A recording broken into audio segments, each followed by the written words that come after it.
ఈరోజు మన పరవాడ గ్రామంలో బీసీ వెల్ఫేర్ బాయ్స్ హాస్టల్కి గ్రాన్యుల్ కంపెనీ వారు అధిక సహాయంతో సుమారు 15 లక్షలు ఇచ్చి రిపేర్లు చేసి సుందరభవనంగా నిర్మించి ఈవేళ మన పరవాడ గ్రామానికి ఒక మంచి బహుమతిగా ఇచ్చారు.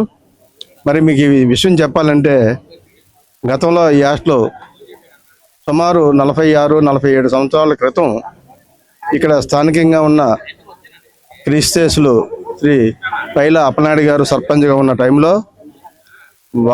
వారి కుటుంబ సభ్యులు సుమారు 50 సెంట్లు భూదానం చేస్తామని ముందుకు రావడంతో ప్రభుత్వం వారు ఆ రోజు గౌరవనీయులు శ్రీ బాటం శ్రీరామూర్తి గారు బీసీ వెల్ఫేర్ మంత్రిగా ఉండడం, మరి ఆయన దగ్గర శ్రీరామూర్తి గారి దగ్గర పైలప్పనాయుడు గారు మరి ఆయన శిష్యకు ఆయన రాజకీయంగా ఆయనతో మద్దతుదారుడిగా ఉండడం వల్ల ఈయన భూదానం చేయడంతో బీసీ వెల్ఫేర్ బాయ్స్ హాస్టల్ వాళ్ళ శాంక్షన్ చేయడం జరిగింది.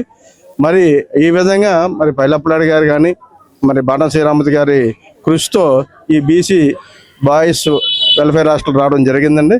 ఈ 46-47 సంవత్సరాల నుంచి అభివృద్ధి చెందుతూ మరి ఈ హాస్టల్లో చదువుకున్న విద్యార్థులు ఉన్నతమైన స్థానాలకు వెళ్ళారు. ఉదాహరణకి యాదగిరి శ్రీనివాసరావు మరి పరవాడ గ్రామం వాస్తవ్యులు ఆయన ఈరోజు హాస్టల్లో చదువుకొని జోనల్ కమిషనర్ విశాఖపట్నంలో ఉద్యోగం చేస్తున్నారు.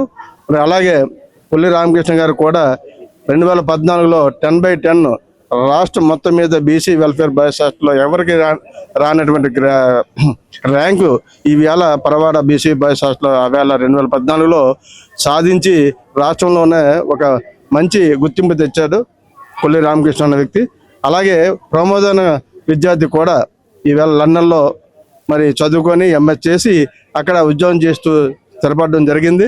ఇలాగా ఈ హాస్టల్లో చదువుకున్న వాళ్ళు రాజకీయంగా కానివ్వండి, వ్యాపారంగా కానివ్వండి, ఉద్యోగంగా కానివ్వండి, ఏది ఏమైనా అభివృద్ధి చెంది ఈవేళ పరవాడ గ్రామంలో బీసీ బాయ్స్ హాస్టల్కి మంచి పేరు గుర్తింపు తెచ్చారు.